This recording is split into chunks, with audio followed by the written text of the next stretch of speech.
Hello, ladies and gentlemen, boys and girls, college football fans across the nation and around the world. This is Tim May with the Tim May Show. And boy, it's just a day after, or a couple of days after the Ohio State spring game. And by the way, it was a spring scrimmage. Let's don't liken it to anything other than that. But of course, there were questions going into spring, and there are questions coming out of spring. And to help me answer a lot of those, or at least to give his take on it, later on in my show, I'm going to have one of my favorite guests, recurring guests. Let's just put it that way. Joshua Perry of the Big Ten Network, formerly a linebacker at Ohio State, part of the national championship team in 2014, and obviously played in the NFL for a while before pursuing both a real estate career and a career in broadcasting, which he's doing a hell of a job for the Big Ten Network. So he's got it going both ways there. Sure, he's got a lot more money in his pocket than the average Joshua, but I digress.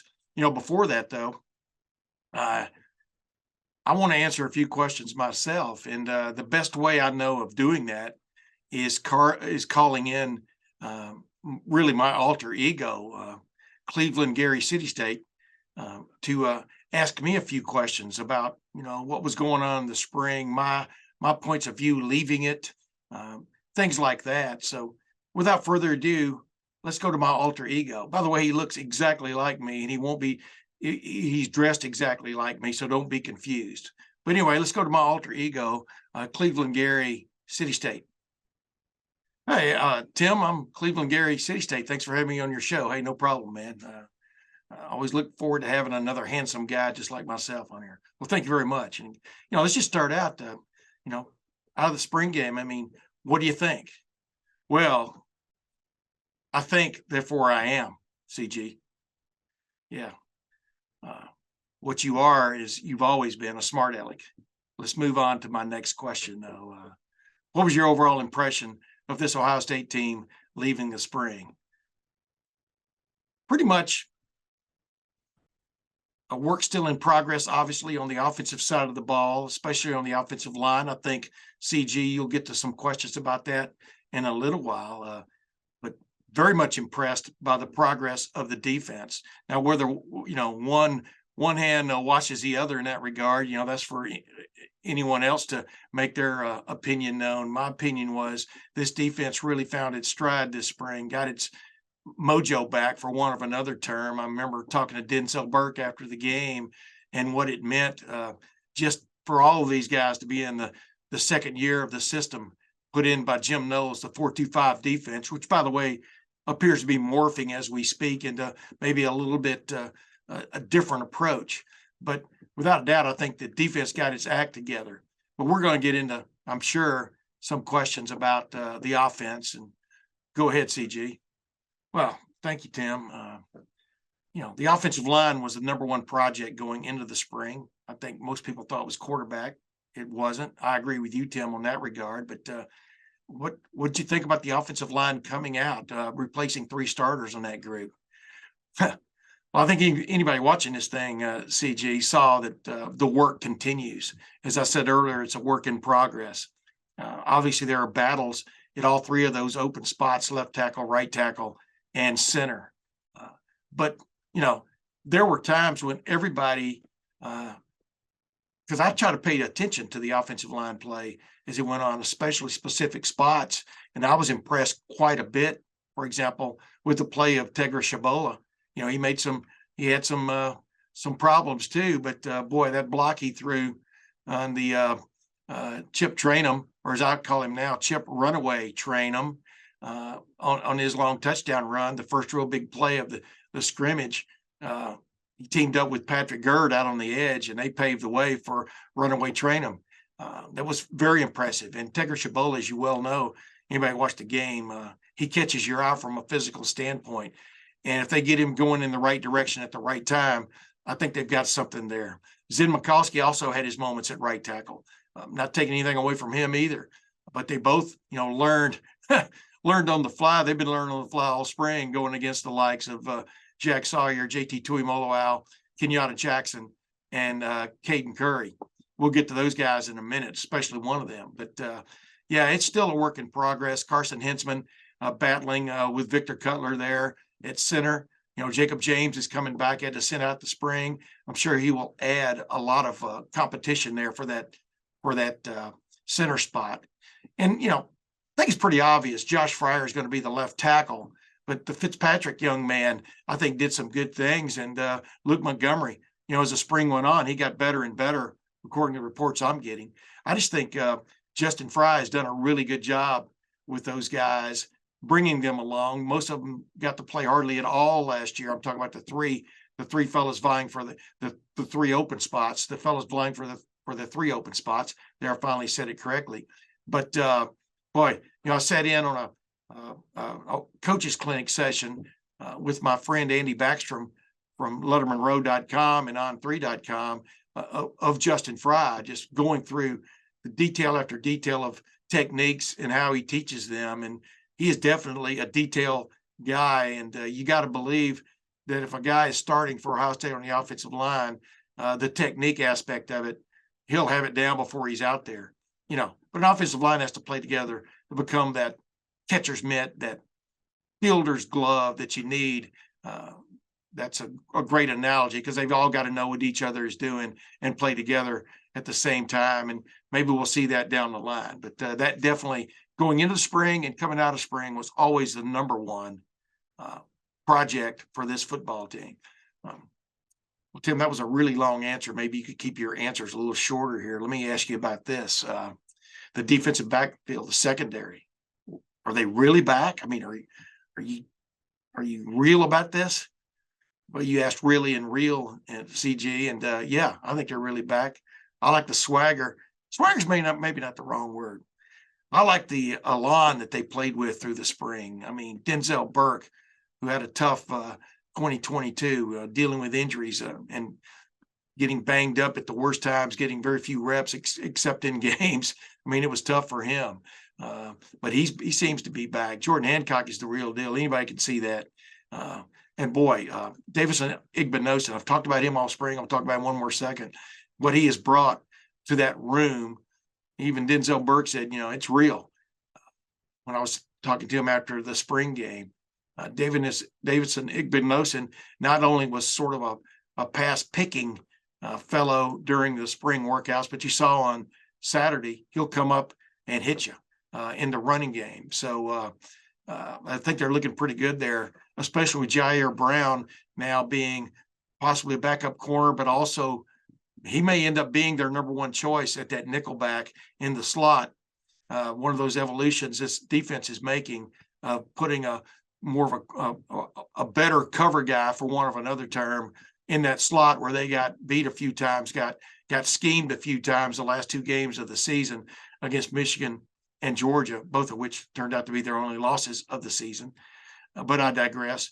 Bottom line is, I think Jair Brown has really stepped up his game also. So, yes, I think the defensive backfield is for real. If you watch Sonny Styles come up and make a few hits on Saturday, Lathan Ransom, Cameron Martinez, and then, of course, Josh Proctor will be back, the sixth-year senior. I think they're in good stead in the safety room and in the cornerback room. But, of course, the opening game against Indiana, and then three games later, that trip to Notre Dame will definitely tell the tale.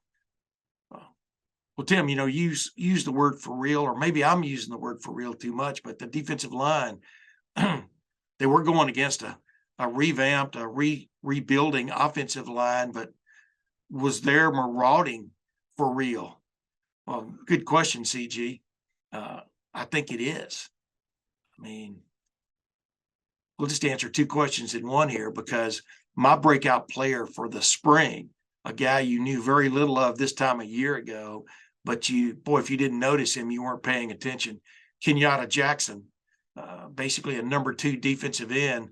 And boy, physically does he look the part and get after it and runs hard, runs to the ball.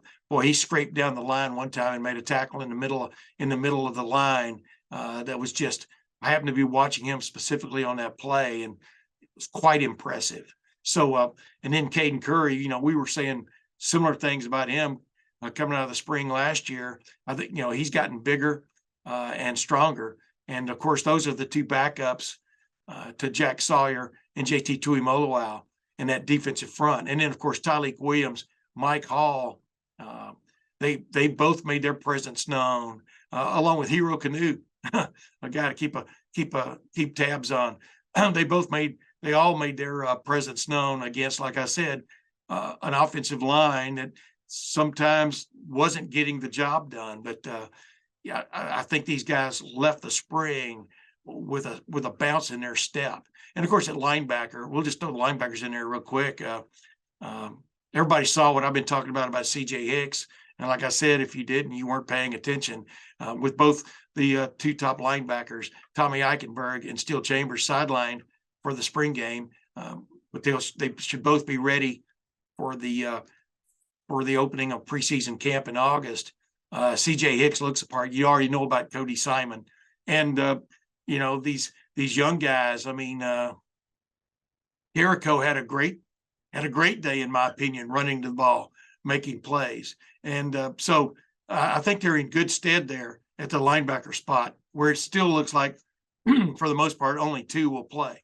As the season goes on, and that 4-2-5 defense will play most of the time with two. But yes, I enjoyed watching those guys throughout the spring. Okay, Tim, let's get to the bottom line. Who's your favorite to be the starting quarterback for the Ohio State University, and step into the glory, the limelight that brings, that has brought the last so many years? Well, my favorite hasn't changed. My favorite is Kyle McCord. And of course, his campaign was helped to a certain extent by being able to play on Saturday, and Devin Brown being sidelined with a small fracture in the pinky on his throwing hand that he suffered in practice when on a follow through he hit a helmet.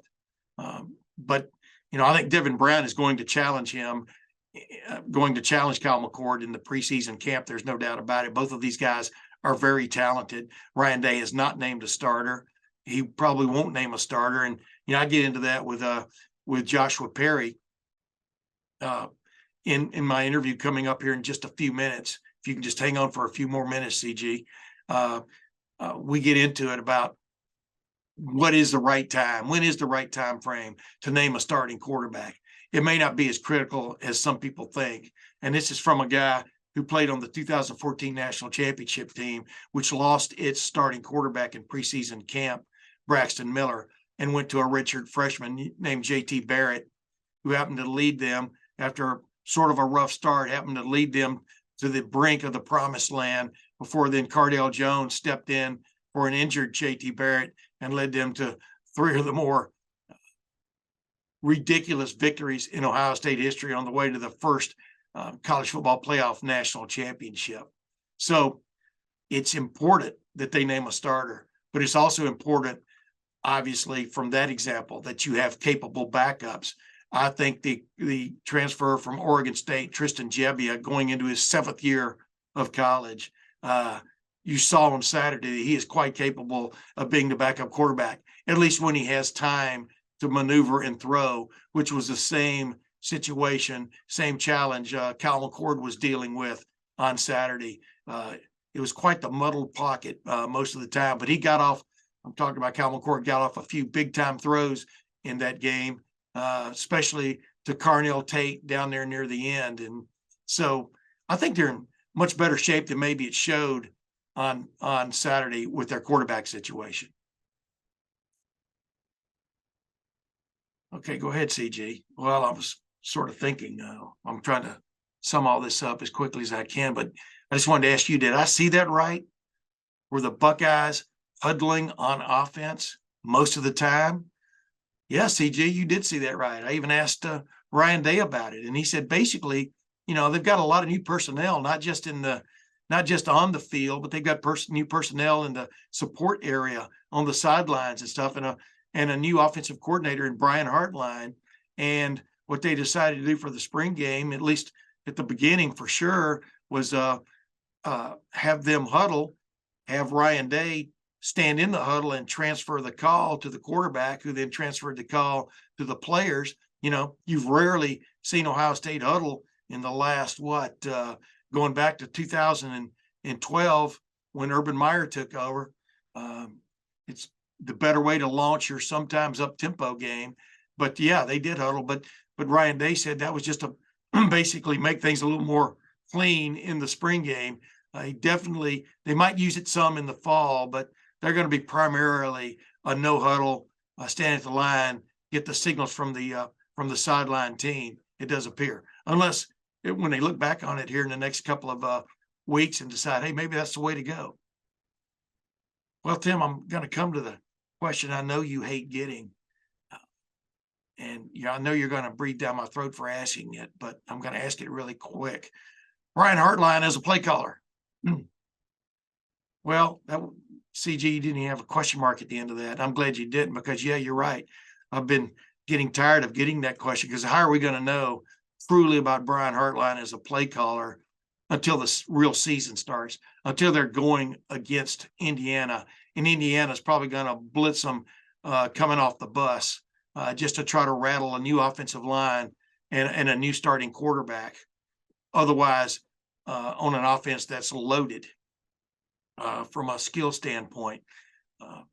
I think Brian Hartline, according to Ryan Day, has done a good job through the spring. According to other people, he's done a good job through the spring, not necessarily taking the reins of being the play caller, but taking the reins of being the offensive coordinator and still maintaining a big-time atmosphere in his wide receiver room. And by the way, I think everybody noticed, we talked about it ad nauseum. I like using that word, ad nauseum through the spring, how deep this wide receiver room is. I think it was on display when the quarterbacks got time to throw on Saturday that Carnell Tate, Noah Rogers, a couple of newcomers, Jaden Ballard, these not a newcomer, but a guy trying to get into the rotation and making some hay while Mick Agbuka and Julian Fleming had to sit out most of the spring from a contact standpoint.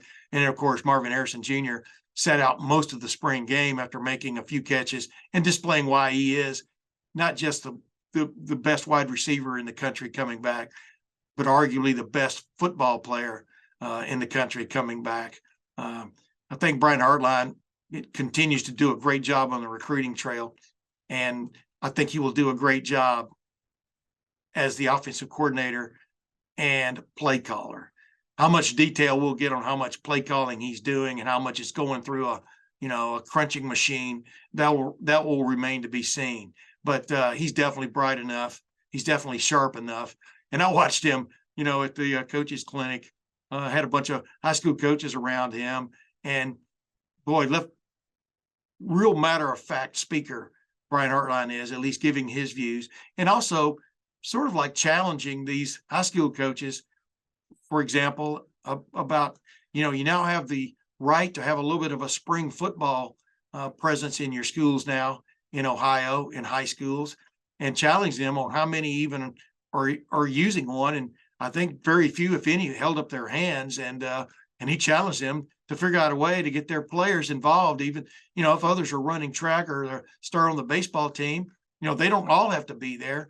But everybody on a football team isn't playing spring sports, and he challenged them to get out there and keep the development going in Ohio high school football. Because, I was down in Texas, talked to James Peoples, the commit running back from Veterans Memorial High School in San Antonio, just north of San Antonio. They were just starting their boot camp. This was in late February, and they have spring ball. And James Peoples also runs track. So it can be done, high hurdles, as a matter of fact. But it can be done, as Brian Hartline challenged these players. Just get it done. But anyway, CG, let's move on now, man. I appreciate you, Cleveland Gary, City State, for joining me here on the Tim May podcast. I get lonely sometimes. But let's get now to my interview with Joshua Perry, who was the color commentator on the spring game, the analyst on the spring game this past Saturday. Obviously a Ohio State alum, but just what he thought from a critical eye about what he saw and the projects that still remain for Ohio State headed into the 2023 season. I told you folks I'd have a special guest after the spring game, and here he is, Joshua Perry, former Buckeye, former Ohio State linebacker, national champion. You were doing the color commentary for the Big Ten Network As we record this is the day of the spring game, Yes. ladies and gentlemen, Truth in Advertising. And wow, Joshua, how do you put into perspective a spring game? What's the one word you would use if you had to describe this one? I'll give you a phrase. It's not reality, right? I think we should start there for many reasons. Number one, you didn't see all of the players out there defensively. It had some veterans who were banged up, some guys who just didn't get a ton of reps. Same thing offensively, so you're not seeing the true picture of it. I think also the schemes are watered down. For the folks who are worried about some of the questions on offense, I'm not here to tell you that you have a perfect quarterback and a perfect offensive line because those things are going to need to improve. I'm not telling you that the running back room is perfect or the wide receivers because they all have to get better. But I don't think we saw Brian Hartline and Ryan Day's best stuff in terms of play calling. I think we can agree on that. Yeah. Likewise, I don't think we saw some of the similar schemes that we're going to see from Jim Knowles in terms of the aggression and some of the pressure and some of the negative plays that you're going to want to see. And so I take everything with a grain of salt. Did I see some plays that I would put up if I was a coach on tape and say, if we're this team during the season, we're going to have some trouble. We need to improve. Totally would. Did I also see some really good plays that say, if we can consistently build into being this team, we can run the table? Yes. And so I think you have to take everything you saw today with a hefty grain of salt. As a former football player, but also a former Buckeye, are you concerned if, as you watch this scrimmage, which was a scrimmage, the problems that the offensive line seemed to be having, giving Kyle McCord a clean pocket, and Tristan Gebbia, for that matter, the other quarterback who played? I wouldn't say I'm concerned right now, and it's for the big reason that there's plenty of time to develop still as they get into the season. And Ryan Day talked about it, Justin Fry, the offensive line coach, talked about it, but they don't have to make a decision today. They're not getting ready to play a game in a week. They know that they have some guys that still need to develop, and they're comfortable with that development pattern through the summer.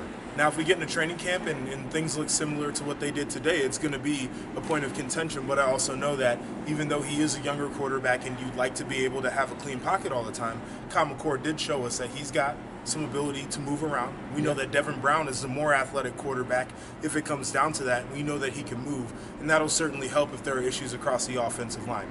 In a perfect world, those guys come out, they're significantly better after summer training, developing their bodies, learning more about this offense, getting more comfortable playing together. But this is what happens when you have guys that you got to shuffle, a few new guys on the offensive line. It's going to be a work in progress. Yeah. Funny question here.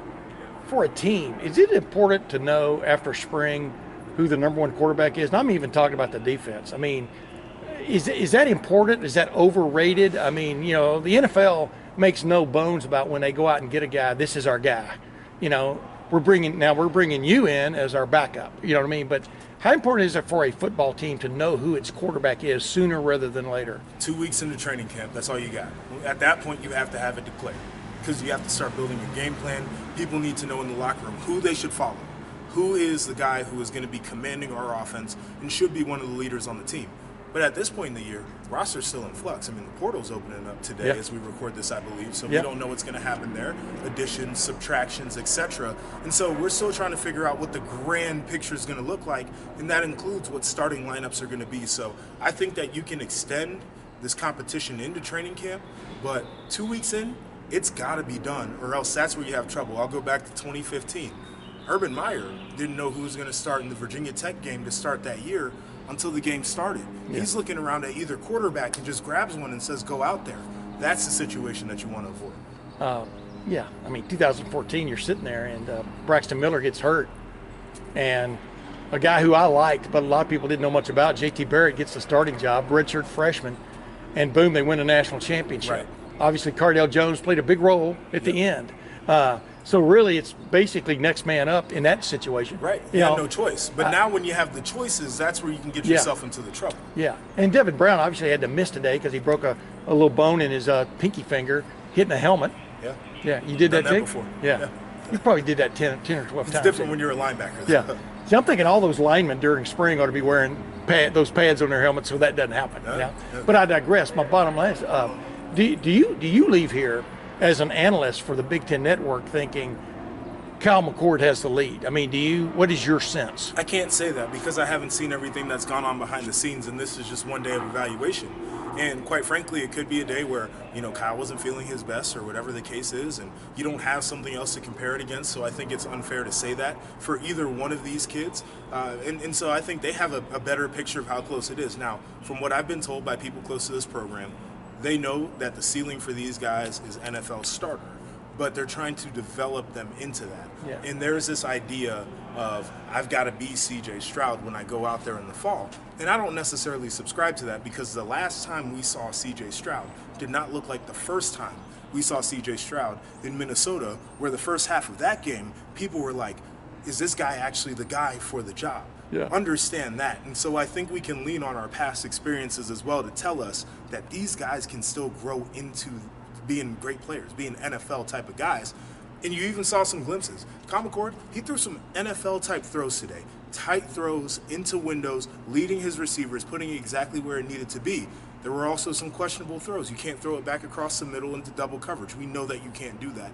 And this is what the development process is going to look like. Yeah, I like those throws. They practice those throws where you drop it right over the net. I think it's like a 9-foot net or whatever it is, and you go, well, boy, they practice that stuff, ladies and gentlemen, just like that. It's really funny because I brought it up with Kyle McCord's story I did at LettermenRow.com this spring. Is that halftime of that Minnesota game in 2021.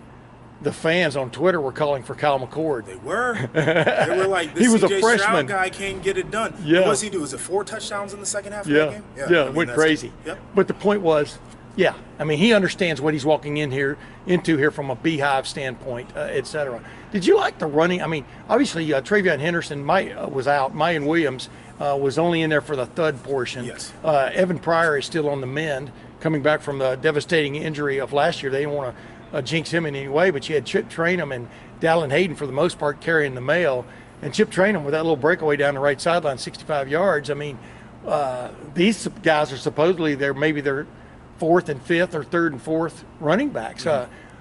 They've had some good moments every scrimmage I got to watch this spring. And what just stands out to you, for example, Chip Trainum, he came here, he was a running back at Arizona State, came here as a linebacker and emerges.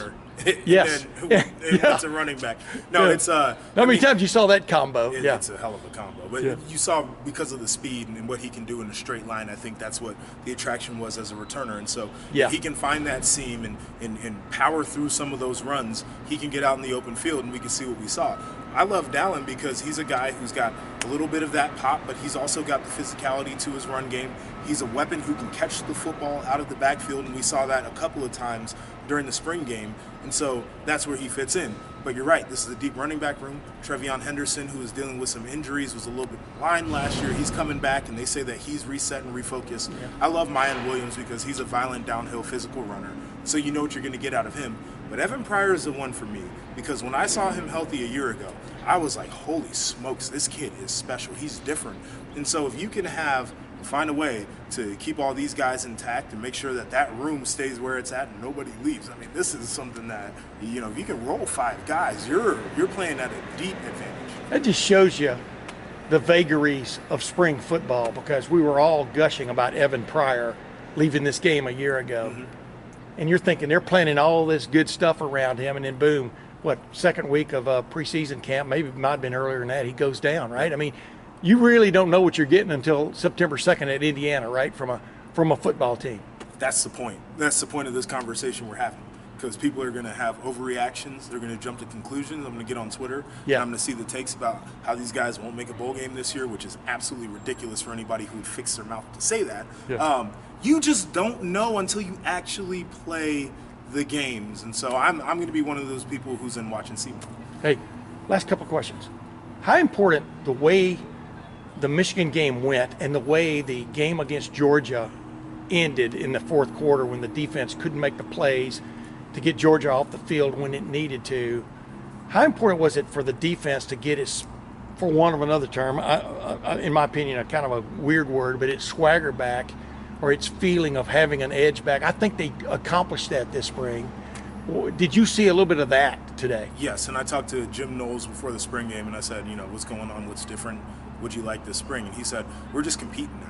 He said a year ago, they're installing, they're trying to learn new defense. Guys are trying to get lined up so they can be in the right spot to make the play.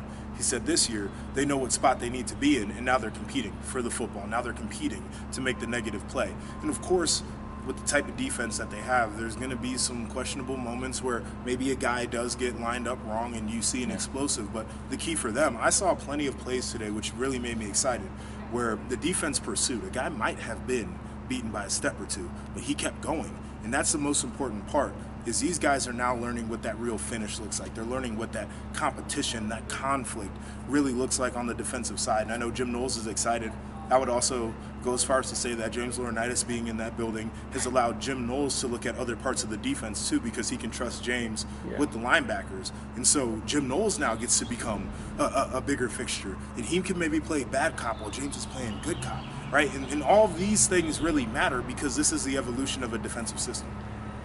Who jumped out at you defensively today? Give me one name that you go, wow, that guy's maybe, doesn't have to necessarily be a starter, but, like Sonny Styles was all over the field. Sure he was. Kenyatta Jackson. Yeah. That was the guy, because what I saw is a body that... Wait a minute, I was trying not to say the sun is hot, but go ahead. Look at you. Yeah. It's a body that you would want to build in the lab. He's got it.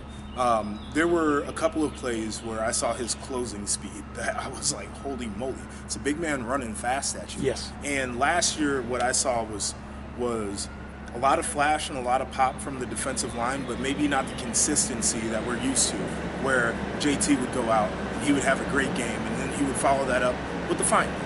And Michael Hall Jr. would be in there tearing stuff up, and then he'd follow that with just an okay game. Yeah. And I think if they can build into consistency, they get the sack numbers up, that helps the secondary out people, so those guys don't have to cover as long, and this defense automatically improves. So seeing that type of effort and that type of pop on the defensive line, I think is really helpful for the bigger picture of the defense. Yeah, I said on the radio going into this game, consistency is the word they're looking for, because they've already had the experience. You don't have the fallback of I never saw that before. Almost everybody on the defense has seen that before. Yes. Last question. You've been around the Big Ten, or you've been keeping up with stuff around the Big Ten. We know about Ohio State now. Who is a team that you've been keeping up with that you think is on the rise? Maybe on the rise again? Well, I'll give you a few. All right. Okay. Start off Penn State. I think that they're going to be better. I know a lot of people ask the question about, will James Franklin make the right decisions in game? I think he's done a really good job of surrounding himself with coaches, mainly Manny Diaz, who have that experience as well, so it can be more of a collaboration. They've got really good young talent. We saw some of that a year ago. They went 10-2 in the regular season, won a Rose Bowl.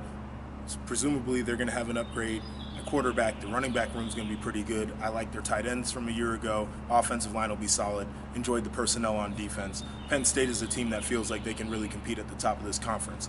Over in the West, Matt Rule instantly improves Nebraska. And I thought that their personnel was good last year. I know a lot of people say they don't have the players. I never bought into that. I watched those players up close. I think they were plenty good. He's going to have them rolling. And then my guy Luke Fickell, I have to shout out over there at Wisconsin. It's going to look totally different when you see the Badgers on the football field, because now they're going to be running a little bit more of this air raid. They got Phil Longo as the offensive coordinator. We know what Luke Fickell defenses look like and the way that he likes to coach. They're going to be tough. The personnel is going to be upgraded. They're going to be a modern type of offense, and they're going to have that edge that Luke Fickell brings to a program. So for me, I think that the Big Ten in general has gotten better.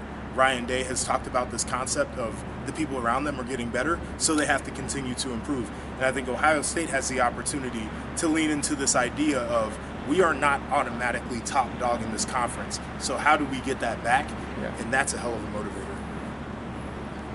Joshua Perry, thanks for joining the Tim May Show again, my man. Always good.